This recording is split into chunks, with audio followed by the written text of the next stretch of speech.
we have Fairy Lights versus the Christmas Tree. In theory, no? The Fairy Lights just wrap around the Christmas tree, keeping it under control, so it's a very much a counter matchup. No, just kidding. And we do have, the first map is going to be Northern Isles, so both players maybe a little more confident on the pure water approach, or maybe it's just Aurico who's sending his transport, claiming he's playing islands, and then just siege pushes you all over the map. That might also be something that's going to be happening. Let's get these wrecks in here. I want to call. I know how I'm thinking for Fairy Light straight away, but I'm not going to say. Sorry, what? I'm just thinking about again, because you can judge off the draft who might be what, because like people might love certain civs, certain maps, and the styles. Again, the maps are harder to come by than the civs to know what people will play and what who will not play them. But like judging from the civ drafts, I've got a pretty good indication of what type of players are going to see. I mean, share your thoughts. Share your thoughts. I'm still busy. So you've got Northern Isles and Rockslide, which are the two most watery maps out there, apart from Gold and Ghost. But that's more Gold Rush, Golden Stream style map.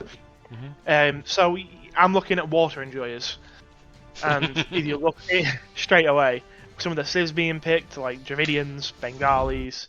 Tatar's second pick is wild to me for Fairy Lights. Okay, that's actually interesting. I think.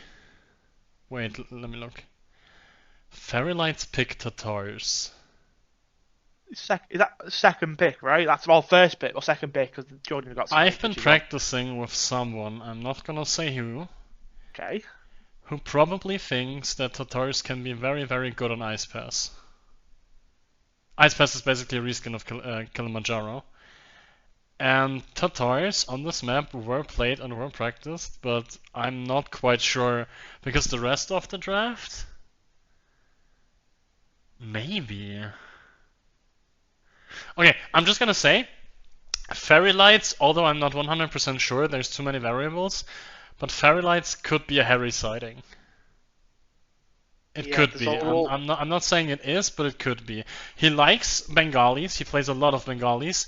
Ethiopians is something we talked about for something like Frozen Forest. Mongols always good. And Tatars is something that I think Harry would like to play on Ice Pass. The thing is, would Harry pick Rockslide and Frozen Forest? I know he's familiar, but why wouldn't he ban Northern Isles? That's the biggest question mark. So it's a sneaky suspicion. It doesn't have to be. It's not 100%. It's just some vibes I'm getting. Let's put it that way. Dravidians is weird though. Dravidians is, I don't know what that is. Probably for Northern Isles. I don't know. Well, Dravidians go swords. Aztecs go swords. So, like, who's a sword enjoyers here? But then again, you have Christmas Tree, he's got Romans army here to Malay. What do they like? Swords. So, like, oh god. So, after a little bit of waiting, welcome to the second round of 16 match between Fairy Lights and the Christmas Tree for the Hidden Christmas Cup round of 16. We are starting off the set on a water map, actually, or some people call it hybrid. They're still debating until this day. In the green, we see Fairy Lights with the Bengalis. Bengalis are very good water civilization.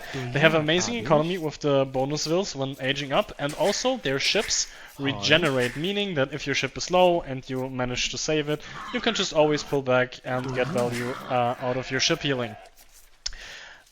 Towards the south, we have the Christmas tree in the blue, a blue Christmas tree.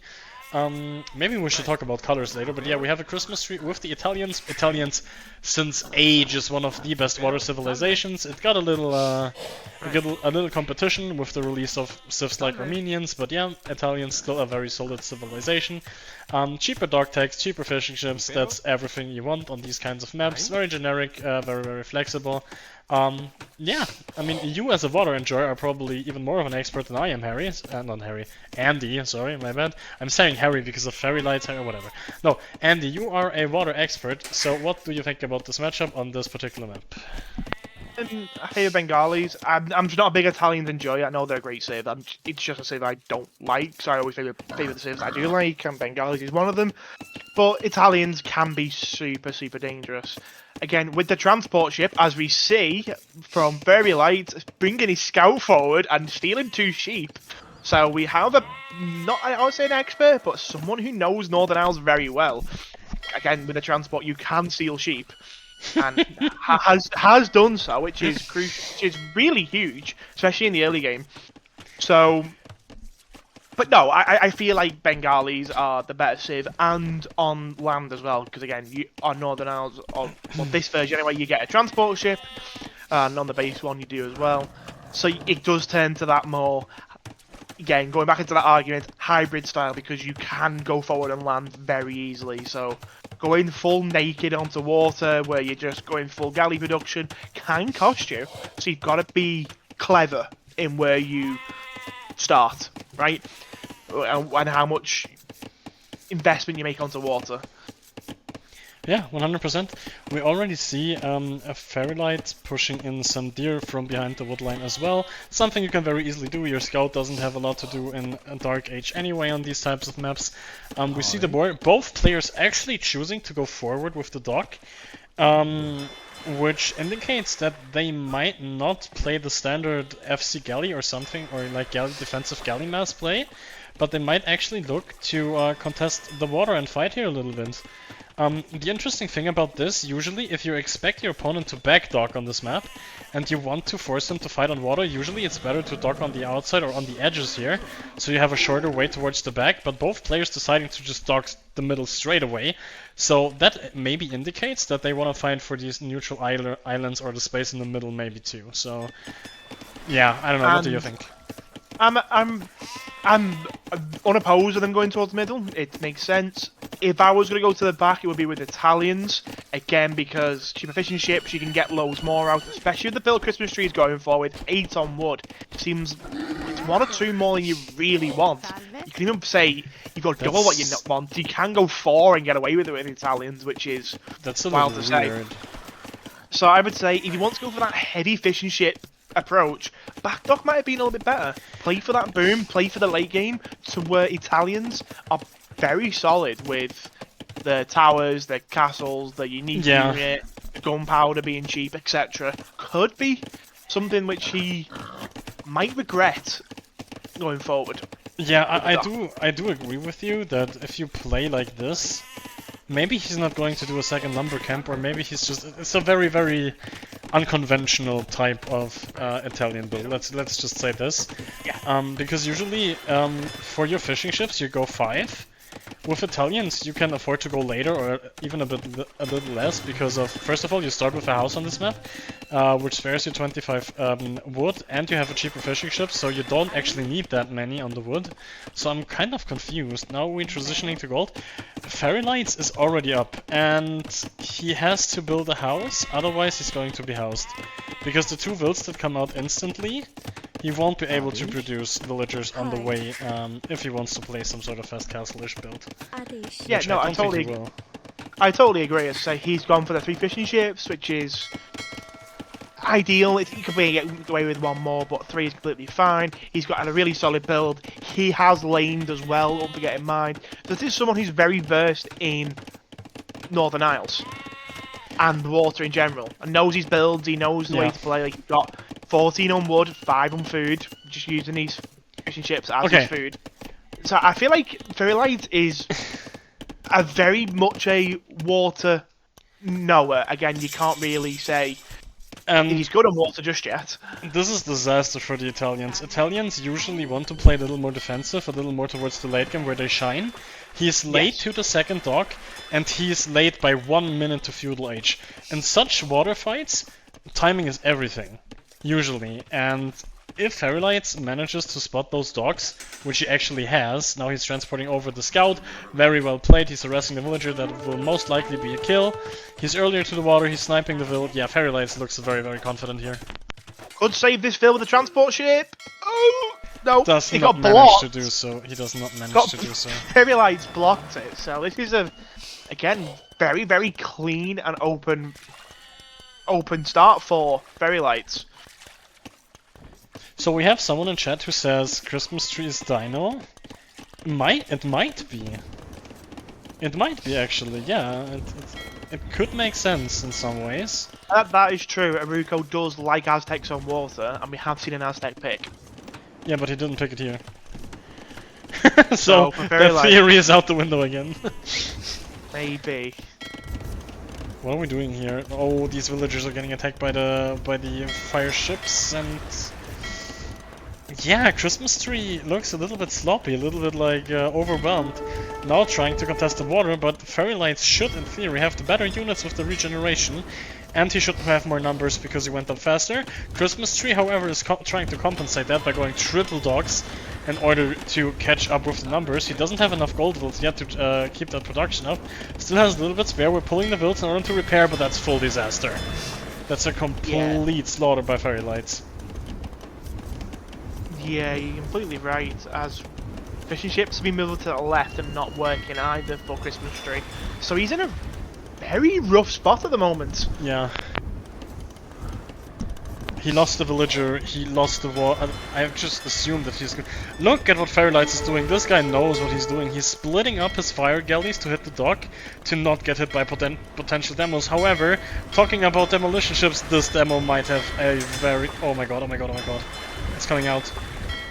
Bit too late though, maybe. Block with the transport ship, he is doing. This is really nice. Demo's gonna come out. Oh no! And boom! Okay, that's decent. It's still not enough though. Like we still don't have the numbers. And it is Bengali ships as well, so they will regenerate over time. So both players are close to having Castle Age resources, which would definitely favor the player with the more military numbers, 100%. I'm not sure what these rules are doing. Yeah, we are rushing down the blacksmith. We didn't have that yet. Fairy Lights is just completely taking over, and the one to click first. That's impressive. Yeah, it's very, very, very, very clean from Fairy. Look at this! So much production, and he clicks Castle Age 1430. Without a market. Without a market. His market has gone up, but no market abuse was needed. So, yeah, it's been super, super clean from Fairy Lights. Only 1 minute ILTC time, which is not expected. And it's just super clean. Christmas tree has been completely overwhelmed. Okay, one thing I would like to see now, just with your lead, you're going to be earlier to Castle Age. You should kill the fish, by the way. Why is this fish still alive? That's a little sloppy. I would like to see him with all the wood that he has to build 1 or 2 more docks and just completely put the nail in the coffin on the water, and don't let the Italians try to get back in any way. Maybe booming is a better approach, I'm not quite sure. We do see a barracks, so he's going to transition his water lead into a landing, which is also always a good idea to do. But just a fireball as well. The scout has come across, so there is some knowledge of, well, great knowledge of Christmas tree's map. He doesn't see the final gold, but sees where Christmas tree is mining, sees another gold as well, and the stone. Yeah. And he places pressure over here. It's denying Christmas tree of over 50% of his resources, which is game changing. 100%. And Castle Age is coming in, and we do see a monastery dropped. We do drop it in range of... Oh, this is disrespectful. We do drop it in full vision of Christmas Tree Scout. Yeah, and this is not what I expected, not what I would have done in this situation, but we have a 1000 score lead, which this early in the game spells disaster. At least Christmas Tree is catching up to the Castle Age now.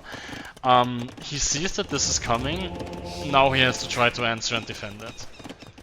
Yeah, it's pretty rough. The only issue is with Bengalis, with any other save with disadvantage, you just land and make a couple of stables and send knights in and win. Right, that's what you would do, but Bengalis can't do that. They have to probably go into monks or crossbow to really get a good advantage, and it will be the ridiculously strong monks with 3+3 armor. Yeah, 100%. And Harry has been terminated by the Nightbot. Goodbye, Harry. Yeah, I'm not sure what my Nightbot is doing. It appears to be very strict with things. But yeah, we do see the monk trying to get some value by converting the scout outrunning. Now we're going to go for some siege. And this is double monastery Bengali monks, which is very scary. Of course, they have the bonus +3/+3 armor. Very, very hard to deal with. We do go for a stable, maybe for some scouts or light calves in order to get rid of the monks, which even against Bengalis isn't even to do. Harry T, yeah, Harry T in the chat says it's Oracle lol. And it is, yeah. the moment I saw green and the moment I saw siege monk push on land, I immediately said Oracle to myself too. Especially the green color. Especially the green color.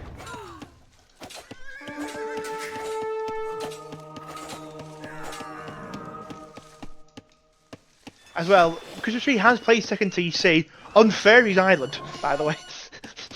Oh, that's true. I completely missed that. How does that happen? I don't know. He just abandoned his own island. He had the transport up there. Not engaging with the fire ship there to the right. But yeah, okay. So Oracle in Specialist Cup played in the Water Division, and he was very, very good there. He managed to get into the finals, lost to max power, but still. Oracle has been spamming islands in the last couple of ladder rotation as well, so Oracle has become a water player and he really likes it. And if he ever plays water, he will always go for some siege push on land. He's never going to go full water, at least not to go full water late game. He will always siege push you on your island. And he will, I think in all games I've watched from him so far, he picked green. So it just matches. It really does. The only thing that I don't know about is why didn't he sell the stone? Because that's kind of unusual for him. Maybe he just didn't feel the need to, I don't know. Yeah, I don't know, he was in such a good spot where you don't really didn't have to, but this game is over. It's completely over. There's 4 mangonels out, there's 5 monks. That scout's got about 20 kills on Bills, 22, but you know, still. He's just been all over it, it's still fighting now, and yeah. It's going to be a very quick game 1. Okay, I'm gonna... Actually, I think some circles or some dots just connected in my head to who Fairy Lights is. And now the draft makes sense to me too. I might be wrong, but I think I have a pretty good idea how who Fairy Lights is. I'm gonna back to it when we enter the draft. Yeah, I'm just waiting for Christmas Tree to resign at this point. Yeah, we're trying to get... We are on full stone eco, stone and wood, to get gold. And yeah, Fairy Lights is so much ahead that even Oracle now builds a second TC, which usually he doesn't even know the hotkey for, but... no. Just kidding. We are closing in on this game. Yeah, even ACCM would have resigned at this point. This mangonel will go down though, to this hill, he's been punching it. So she's on a job. Okay. Okay. So. We see the GG. I don't think there's much to say. This was just so clean, clear-cut timings, overwhelmed with fires into landing everything. This is one of the best water players we have in the tournament, no doubt. And I think there's only so many of those. If we see good water players, I think of Oracle, I think of Javasti, I think of Huggy. It's not Huggy. It's not Huggy because you say so, so he's excluded. So it has to be Oracle or Javasti. But this playstyle, I've watched Javasti play in Specialist Cup Water Show match at the beginning. He didn't go for a single siege push on land. So this for me is... This to me is Oracle. To 80%. Let's say 70-80%. Yeah, I would say that game gave me like the 70%, 80% Oracle, and then the pickup Aztecs has made it to like 99%. Exactly. That's what I just thought about the Aztecs, because he likes Aztecs, and I think I know where he's going to use them. I think I know, and I think Aztecs are for Rock Slide. Okay. I'm just gonna say it now. Aztecs on Rock Slide. Did we pick Rock Slide in the draft, or am I just inting it now? We did. I think we did. I think we did too. That's the thing. Let's go to the draft. we do have Rock Slide, and I think he might play Aztecs there. If he plays Aztecs on Rock Slide, I lock in that this is Orico. 100%. If he gets a Rock Slide, because judging from that game, Christmas Tree was completely outplayed. Yeah, but maybe that was just the water. Like, some people are just not confident on water, but then again, you should ban the map really. So it's a player who doesn't mind playing it, but who's not really great on it. So I would go into the direction of someone like Dino or Superhero maybe, or John Perkins maybe. But yeah, who knows? Yeah, it's not. I don't think Christmas Tree is Superhero, because we would have seen Bengalis getting picked and Arabian would not have been banned. No, it's not. Yeah. Okay. Okay. Honestly, I'm just excited to go game 2 and see if our suspicion is true. Yeah, let's hop into the game. I'm going to load it up. Yeah. Me too. I'll get to 5 seconds whenever you are ready. You're so ahead of me, and we are going to Ice Pass. Nice. A lot of first maps today. Already a bunch of different ones. I like it. Let's go into Capture Age. Pause at 5. Change the scene. Yeah, I'm getting good at this. Little slow, but nonetheless. 3, 2, 1. Let's jump into the game. I'm gonna let you do the introduction again. Thank you. So we have Christmas Tree in the blue, picking Persians. Persians are just a good all-round Civ. Mainly suited to more hybrid-style maps, and this map is definitely not the hybrid style. But again, there's still a decent Civ, a very comfort pick for a lot of people, so they're good there, and can do well against the Tatars, especially with the +2 for Knights on Archers attack. That was said the complete wrong way, but hey-ho.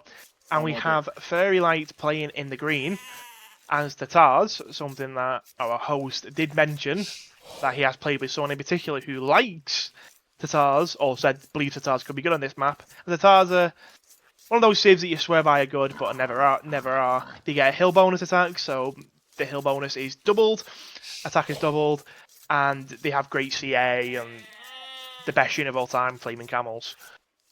This map is basically a reskin of Kilimanjaro, but for ice and snow. So there are pockets around the map where you can't wall, it's just ice. So this map, even though it looks like it could be easily walled, is borderline impossible to wall. I wouldn't say borderline impossible. Some generations are very decently wallable, yes. But sometimes, like usually, you manage to wall it, but sometimes it's tricky and you cannot wall the way you usually want to. So you have to wall like in weird ways around the ice patches. That's something that can throw you off. Also, Tatars doesn't necessarily have to be hairy because you see a hill, you pick Tatars. Like, it's a super wide and open map, and Tatars are very good in our mobility and CA meta that we are in right now. Plus the hill, so Tatars is actually an easy choice to make here. So I think we can switch off that maybe. We still see the green color, which would indicate Orico. And yeah, let's see. We have a matchup that can snowball very heavily, I would say. Like, someone who gets to Castle Age earlier with those civilizations, like Tatars getting free Thumb Ring and maybe playing with CA or Crossbow, maybe Siege added to the hill, can be very deadly, but also Persians, if you let them play their game for too long, I think it can also be very, very dangerous. Maybe we see a CA mirror even. Yeah, we could see a CA mirror, and funny enough, when all grades are in Castle Age, Persians are better, because they get party and tactics. That is true, but only... And here's the thing, right? If you both go CA, you should try to force the Persians to make as much army as possible in order to not be able to afford the Parthian tactics, or at least not be able to afford your TC production in the meantime. That's usually the way... Oh, that's a little bit sloppy. You didn't pull your war properly. Oh, Christmas Tree is going full disaster. He's coming back without the boar. And he's having idle time under the TC. He's chopping the wood. Now has to go to a sheep. Oh, this looks ugly. This looks like one of my ladder games.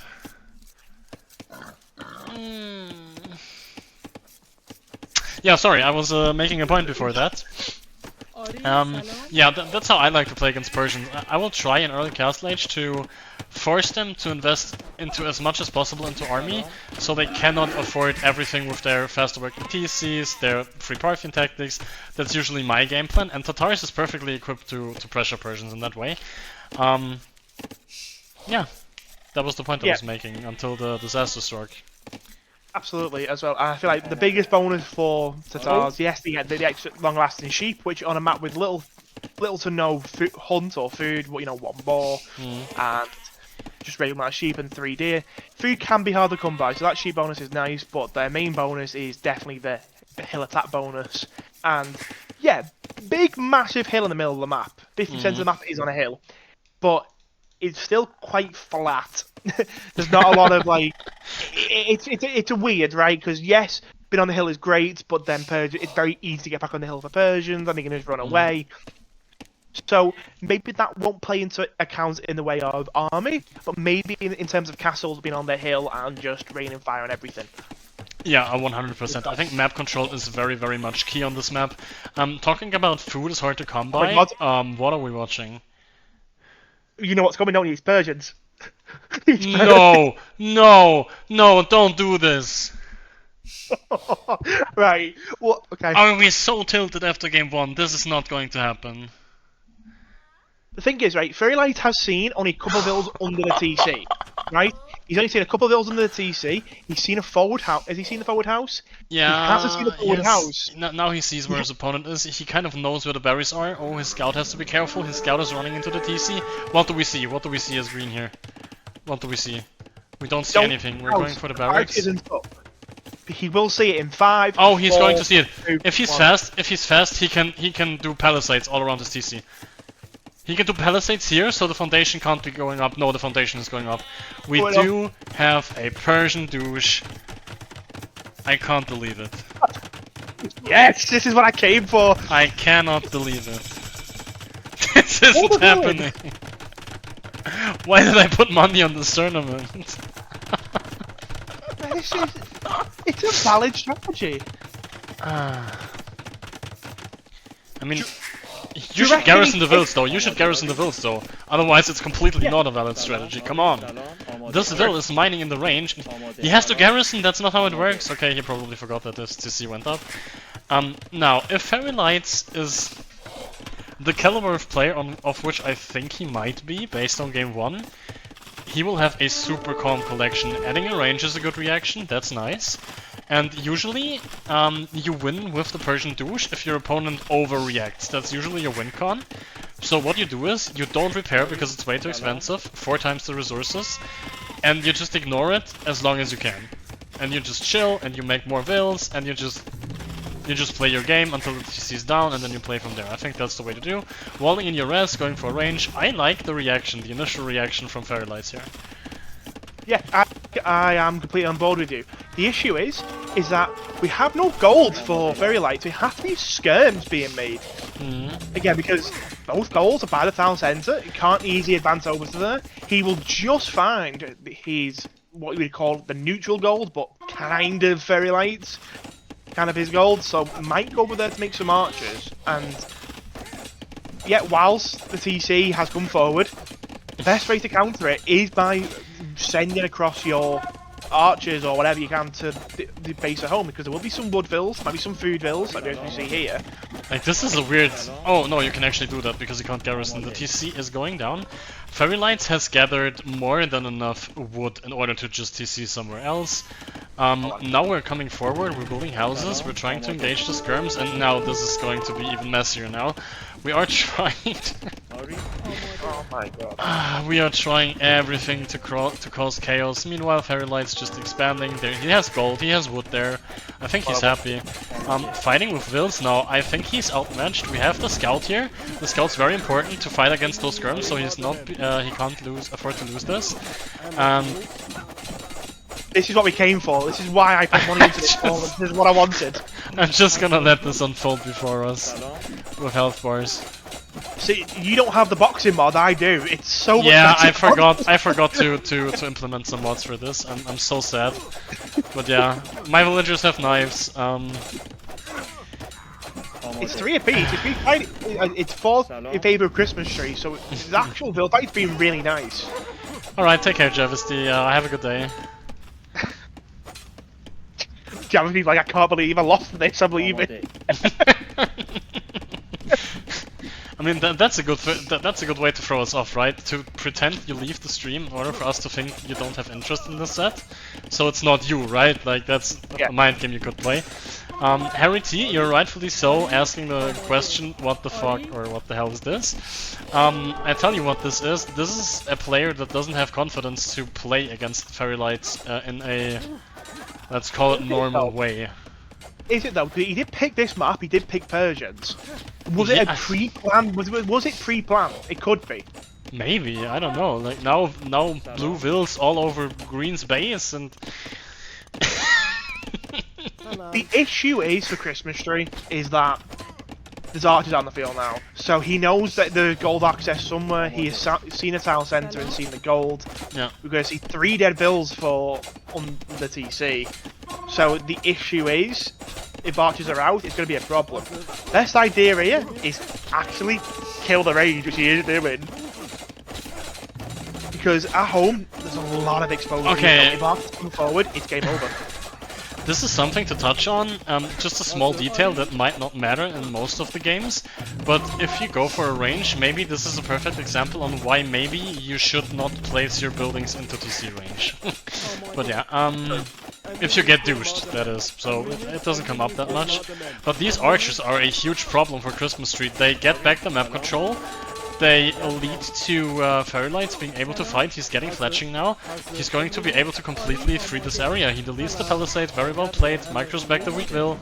And now when the archers come, yeah, I'm sorry to say, but this looks like a 2-0. Healthy economy in the back. It could well be. We are 4 vills behind for Fairy Lights. It does have 3 archers, but they are at the back and not really causing too much distraction. There's 2 more dead vills for Fairy Lights, but has had that problem of relocating and losing a bunch of eco at home. And okay, I would like Fairy Lights to have the awareness that his opponents TC and vills are forward, so he's going to have nothing in the back. If Fairy Lights sends these 3 archers with fletching into Blue's economy in the back, yeah, he just insta-wins the game. Yeah, I mean,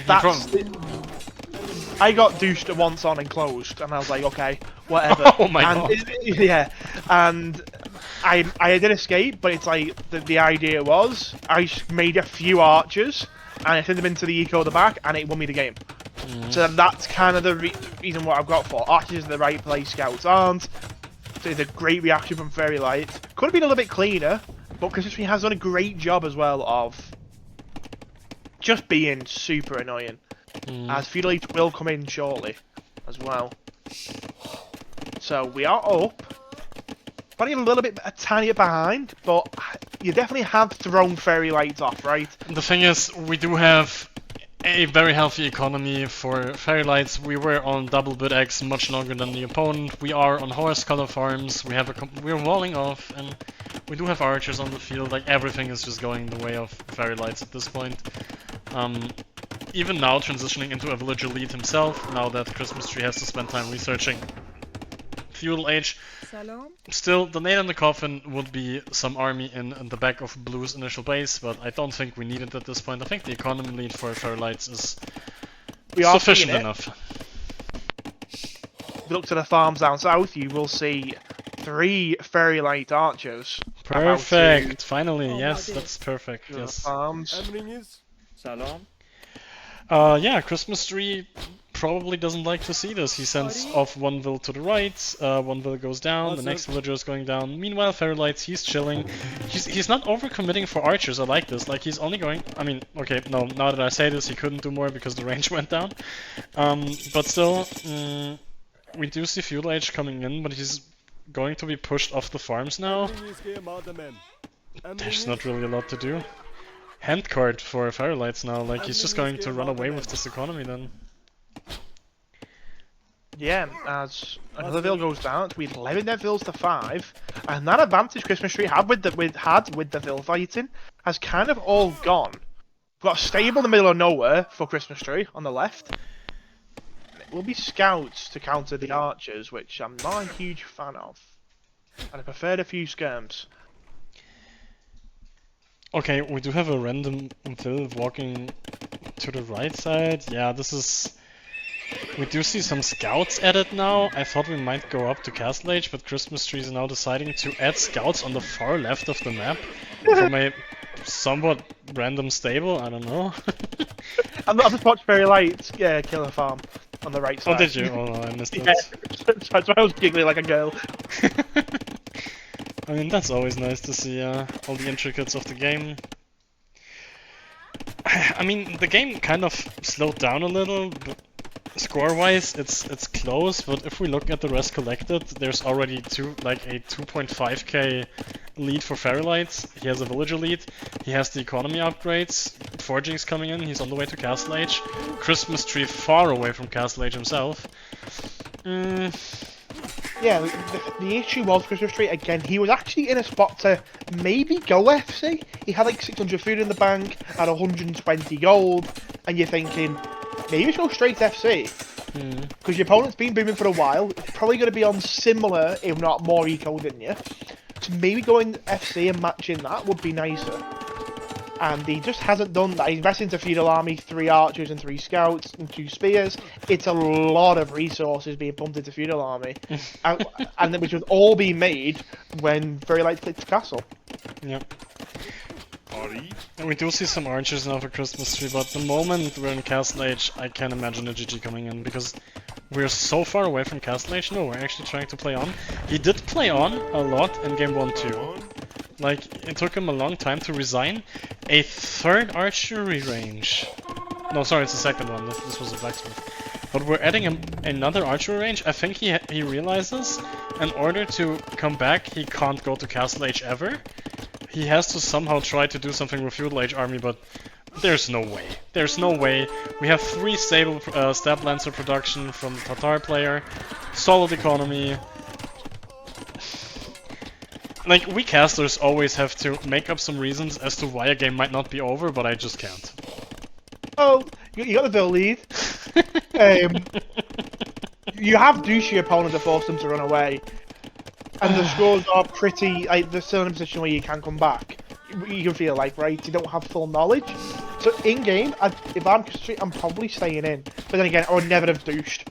So, who am I to say that? Yeah, I think Persians are completely fine on this map. Like, Persians are one of the best picks here, I think. Like, even when you play properly. Oh my dear. Yeah, but now, Step Lancers with, do we have armor? Yeah, we have armor, we have forging. Against pure Feudal Age units, I don't see how we win this. No, this game is slipping away. The only hope is just to try and hit Castle Age and I think Camels or something. But even then, like, Atlantis are a very snowbally unit. Oh, even the market gets denied. Like, nothing's going Christmas Tree's way now. Honestly, one Siege Workshop completely finishes the game. Yes, it's a Persian TC, but we don't have anything to defend. Yeah, no, and it's a double range and a mining camp. How did you prefer it? As you say, Siege Workshop and a Mangonel, and the game's done. Oh, the market gets denied again, and like, I gotta hand it to Christmas Tree. His mental has to be very, very good. To still play on, but at this point, I really my respect for casters has just gone up by a lot. Like, how do T90 and co like find stuff to talk about during those moments? I really have no clue. The thing is, right, like Christmas Tree, he probably realised after the first game, after getting, lack of a better phrase, his arse handed to him, to try and stay in and have an idea of, okay, I'm lost, but I'm not BMing. Right? What is He's this? not BMing at all. What is this TC? Sorry. Oh, no, that's a TC. It's a farming TC. He's pre-planning for the late game, don't worry. But the thing is, right, Christmas Tree still has similar eco.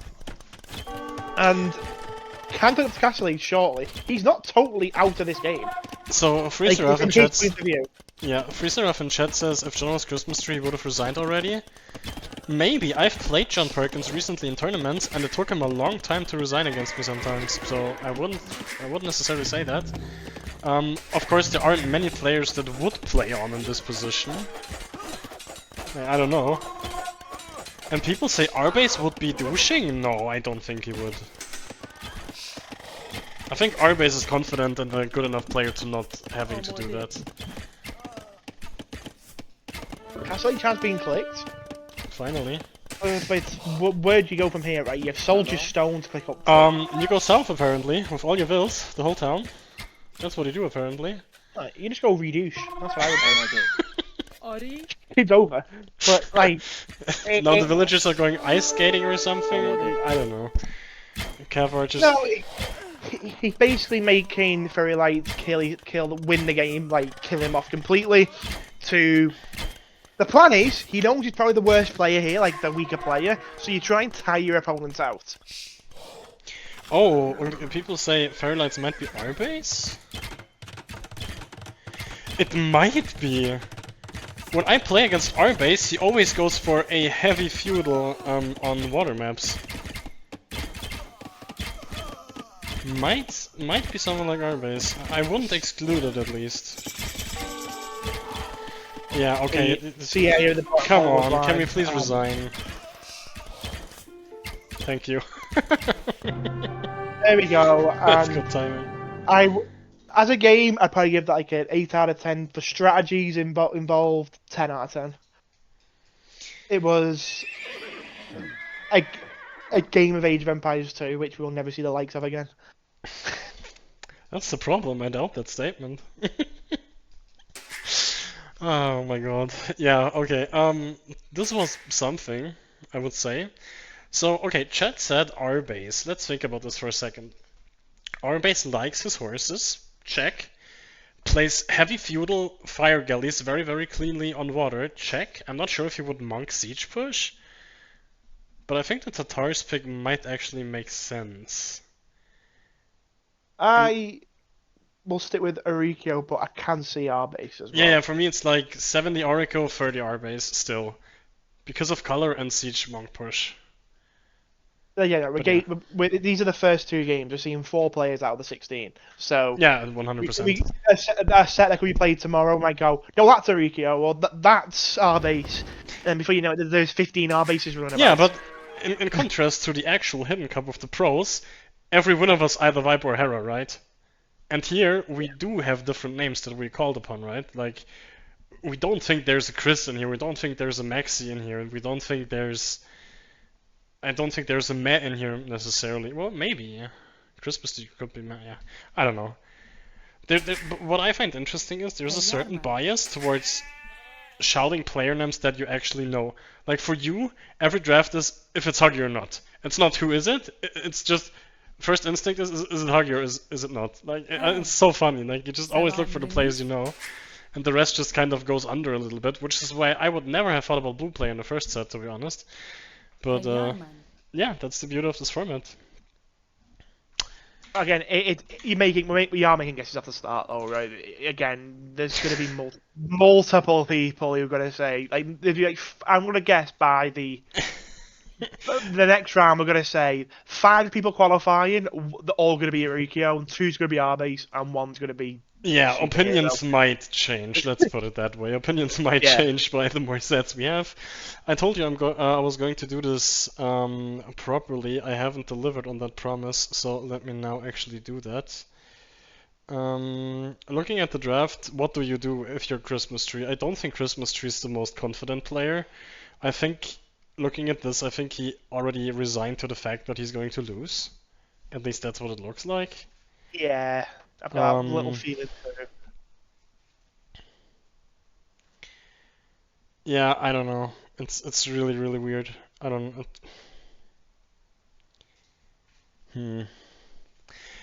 But we still have Arctic Circle left for Christmas Tree. If that's what he's going for. We do, to be fair. It could be. Again, we did see like last time Rockslide being picked. So yeah, who knows? The opponents might be picked. Okay, so the Tatars were victorious, the Bengalis were victorious, the Italians were not, and the Persians also were not. Okay, let's put it this. I think this looks better now.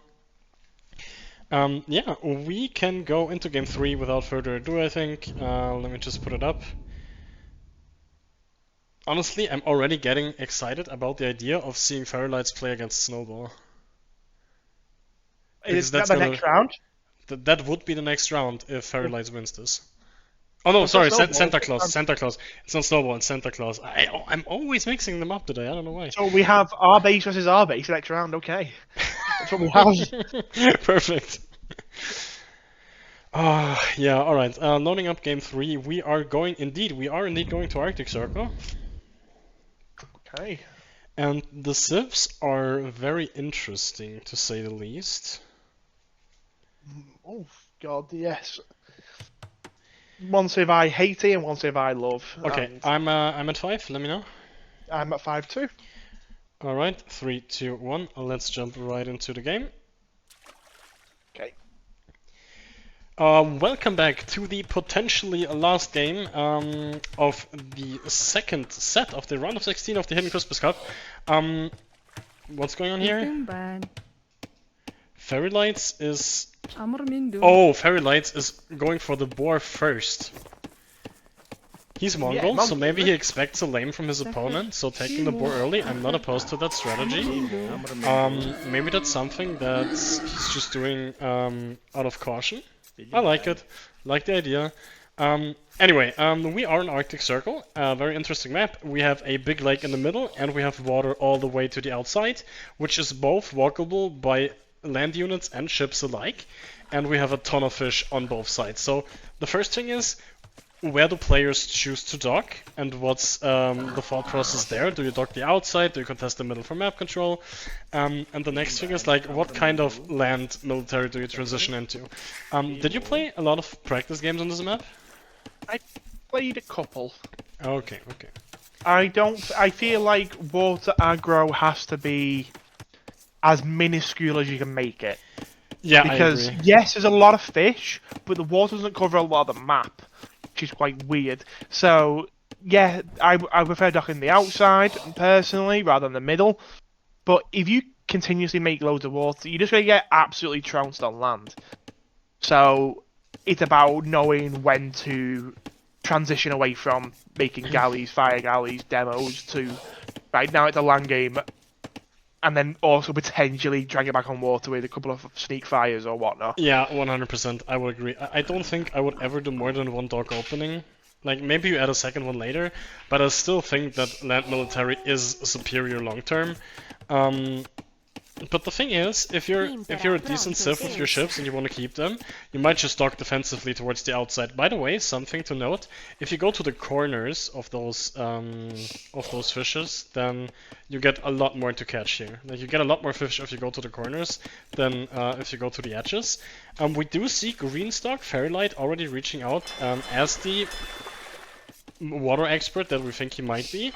Already very confident to reach out with that dock. Blue hasn't decided yet what he wants to do. No, he's going for a safe back dock. I don't mind it. Again, Romans probably need the fish more than Mongols do. Mongols, again, as you can see, are already 100 resources ahead because of that ridiculous hunting bonus. So, if Romans can keep the fish alive, it could be really nice, and Romans can do pretty well against Mongols as well. I do probably prefer them over here, maybe because just Mongols are annoying to play against, but Mongols I just don't feel like suit this map.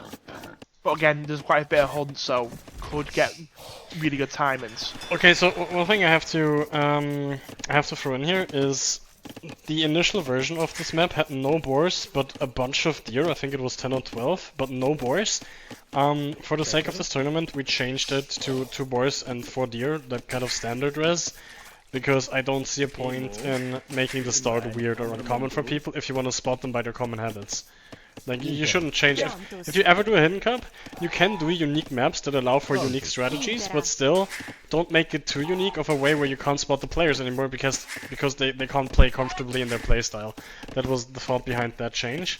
We do see Fairy Lights going up with the Mongols. Mongols always a civilization to go up fairly early because of that boar hunt that just comes in extremely fast. So I think docking on the outside as Romans makes sense, because if you go for the same as Mongols, Mongols will just always be faster towards fire galleys. So yeah, I think I like the safe backlog as well. Yeah, me too. As looks like Christmas Street is struggling again. By the way, he just can't seem to click up, and he's going to be a full minute behind. Just can be okay, but that timing's going to really hurt, and he is probably praising God right now because the dock in the middle. He will keep them fishing ships alive, and can probably justify adding in a couple more as well on the outside. And this is the annoying part, right? Like maps like this or Golden Ghost, which we haven't seen so far, is that the fact that this is walkable by land units means you always have to put some army next to your fish. Like if your opponent always has one starting scout, so you always have to put one spear towards your dock and to prevent your fishing ships from going down.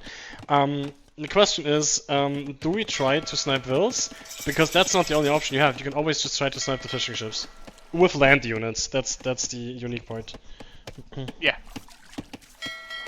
Right, okay, so I'll say Christmas Tree might lose his scout. He will lose his scout most likely, because Fairy Lights is, as I said, Mongols, and yeah, you don't even want to take this fight off the hill. I think that's the best scenario actually. We're on a hill and we're trying to trade off HP. We know we're going to lose. If we're going to run away, we don't even get the HP trade, so I think fighting this was fine. It wasn't good to run into the scout in the first place, but yeah.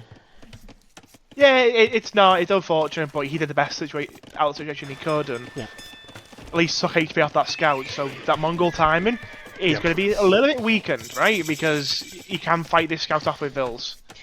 And now we have a problem. Mongols, early uptime into scouts.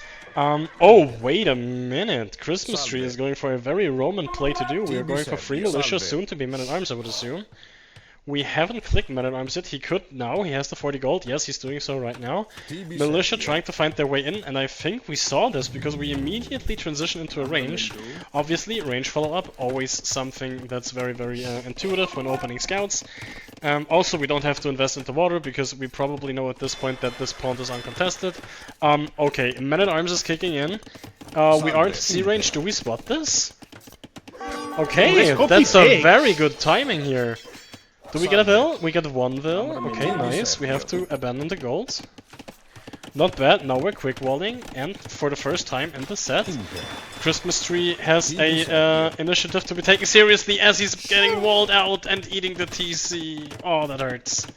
And the armor only coming in after the TC fire already damaged them. Oh, this is not what you want to see. Amazing quick walls still. I think at this point they're so low you can even fight this with villagers.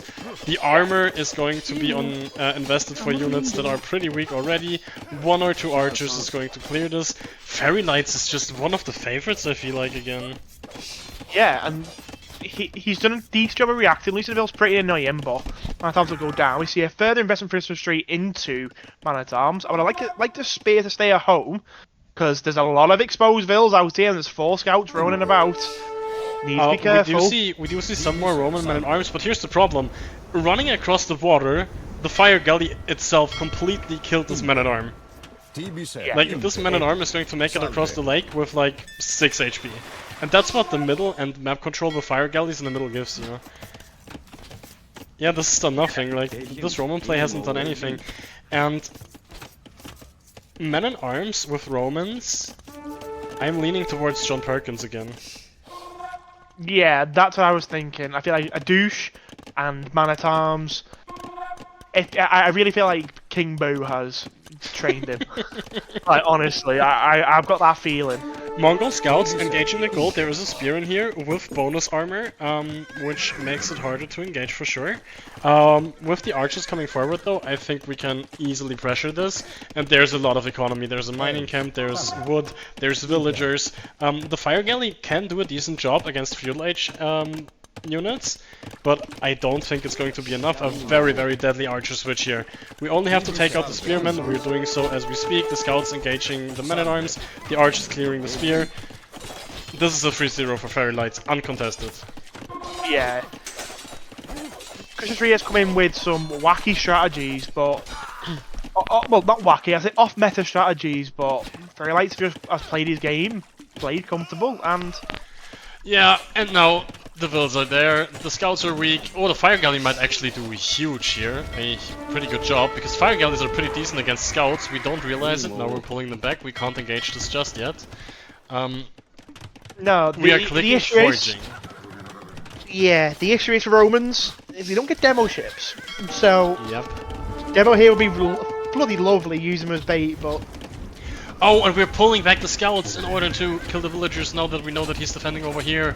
What a bloodbath. Forging isn't yet in, but if we do forging, I think we should add a little bit more Scouts. Honestly, seeing this, maybe if our opponent is that open, we just go for more Scouts, but the thing is, his economy is a little unbalanced. He's focused that much on the front. You shouldn't engage those fires. Yeah, that was the best play. Christmas Tree though has killed a couple of Vills at the back with the fire ship. Kill the Vill he at the back. killed Vills with this. Yeah, one. Okay, one. No, but it's still not, it's still just something that Fairy Light has to focus on. Yeah, that is true. And even with all of this going on, Fairy Lights managed to stay under 1 minute of LTC time. That's insane. His economy has suffered. Oh wait, now he's spamming the farms. Yeah, he had like 800 wood or something in the bank. Now decides to spend it wisely for the farms. And what do? He invested into forging, then lost all his scouts. That's not what you want to see usually. The archers still trying to be annoying. They do have fletching. Might be able to get some villager kills. We should be able to snipe 1 or 2 more, because some of these villagers are low. Fire galleys, of course, high pierce armor, and they can take a lot. These archers are just a pain for Christmas Tree to deal with. What's annoying as well, we've seen a lot of players who are dying to archers, and it's like, archers just died to skirms. Skirms are the best feudal age unit, like, yeah. come on. Yeah. Oh, this is not the play. This is not the play, Christmas Tree. He's trying to desperately get some ground by docking the middle, but there's already fire galleys by the Mongol player. Now trying to Vil fight the fire galley. I'm not quite sure how that fight goes. I'm not gonna do that often. This is such a mess. We do add more scouts that arrive at the gold of Christmas Tree. Archers now on the gold too. And the thing is, all of Christmas Tree's map presence is like kind of pushed towards the edge of the map, towards the right, and I don't see how he can transition out of this comfortably. No, me neither, and it's just sent. He's gonna lose a galley and a fire ship up north. Fishy ships are going down as well. Loads of exposed vills, and do you know what would have really helped in this fight? 4 skirms and a couple of spears. And this aggro push from Fairy Light could have been completely negated.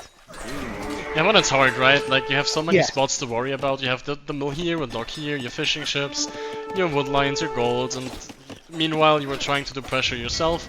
Meanwhile, Green has docked on the outside, sending fire galleys, realizing that this is the area where he can decimate his opponent. Now sending fire galleys there too. He's completely trying to be everywhere. Christmas Tree's trying to gather resource, he's trying to send military units. And yeah, behind all of this, Fairy Lights has clicked up to the castle age. Yeah, it's just been really solid from Fairy Lights, as we might see quite a bit of this of one of the favourites getting matched against someone who is a big underdog and trouncing. But the more this one goes on, the less we're going to see of these trouncings. He's just sending units everywhere at this point. Like, there's not a single resource that Christmas Tree can take. I mean, usually I'd say this is Castle Age into GG, but Christmas Tree has held on to a lot of these games, so... Also something, if you realize you cannot get the stock up in the middle, you should delete it in order to get the resources back. That's just a simple oversight. Understandably so, like, this is a huge mess with the better end for Fairy Lights, but this is an even more dominating set than the first one, honestly.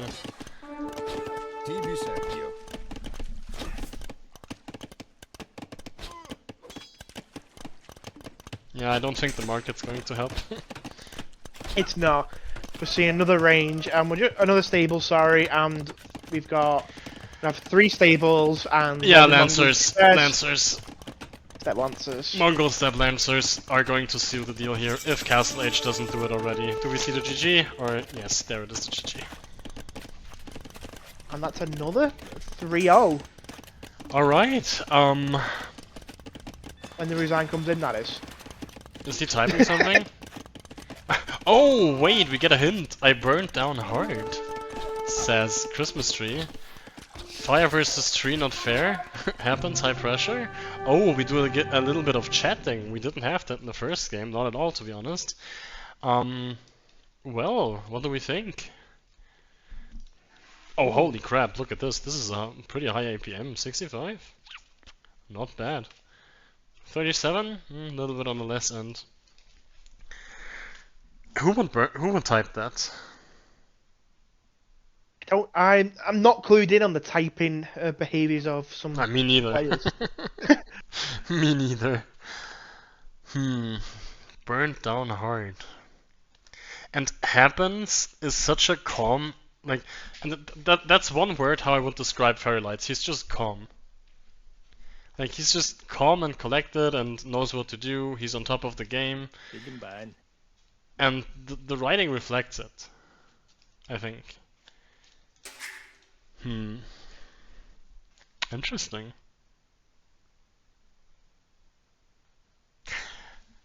And this last game makes me wanna doubt if this is actually Orico.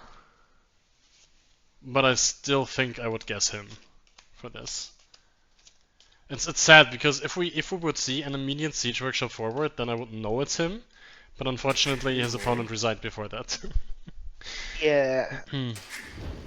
I mean, my two people that I would put into possible is Arbase or Orico for green.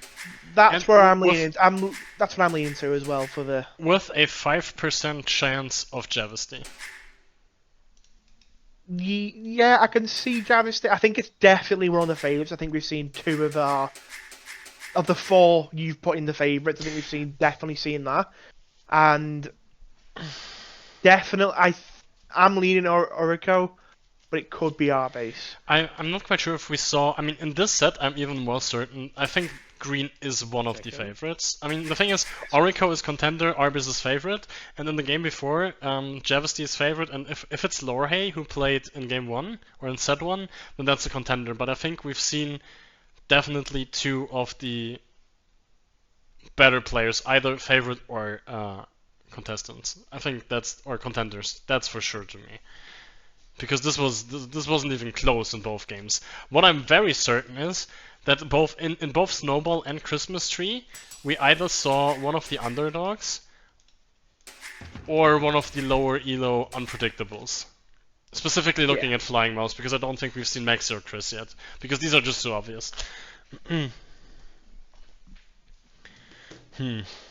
Yeah. Interesting. But I do think Christmas Tree is John Perkins. I'm gonna be honest with you. Again, I could be completely wrong. I hope it's not. I hope it's not. But I've just got that feeling. No, that... it makes sense. It makes sense completely. Persian Douche, Roman Man at Arms, and the rest of the picks, and the late resign is also something that gives off heavy John Perkins vibes to me. Like, I'm completely with you on that one. That's the only name that comes in mind for me for Christmas Tree. Yeah. Nothing else works. Nothing else works for me. This is where it's actually superhero. Really? No, but the thing is, wait, let's look at the draft again, because Superhero would have picked Fortified Freeze. And Fortified Freeze was not banned in the first... No, actually? I think he would first pick Fortified Freeze. That's the thing. I think that would be his first pick too. And that's why I don't think it's him. I don't know, but again, we still have another 6 games to go in this round, in the round of 16. Yeah, of course. Like, so we could watch tomorrow and then go, hang on a minute, that's Orico, that's Travesty, and that's Superhero, that's John Perkins. Yeah, but here's the thing. Here's the thing. We can eliminate some players that we 100% haven't seen, or like let's say 99. Otherwise, I'm gonna look like a fool. There's still Maxi left. There's still... So Maxi and Chris we haven't seen today. I'm 100% sure. And 95% on Maxi.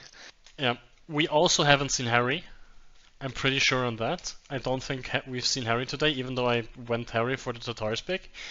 If anything, Fairy Lights might be Harry. There's a little chance that Fairy Lights might actually be Harry Lights. But I don't think we've seen him, and the rest is just wild open for me. Yeah, it's not Huggy. I don't what I'm think saying. we've seen Huggy, I don't think we've seen Apollo, and I don't think we've seen Meh. I don't think. No, I agree. I don't think we. And so it is. You try and eliminate, but then it's like again tomorrow or the day after, because obviously we got 4 days of this tournament, 2 sets a day. You know what? We'll go tomorrow and we'll go. Oh, that's Urgo versus Javistry. You know what I mean? And then we'll do that, and then the next one it's our base versus Huggy, and it's like throws everything out the window. So here's the thing. Who would Orico go green? Like, he always goes green. Would he do the same thing in the Hidden Christmas Cup? I think yes, because we would think that he wouldn't go green, and that's exactly why he goes green. And then he just plays like this, or it's our base who knows Orico very well, and just tries to always pick green in order to imitate that. But there's so many possibilities, man. Maybe overthinking it though. Could be overthinking it. Yeah, and the thing is, one thing I'm really sad about right now is that I'm gonna have to wait until tomorrow to watch more games.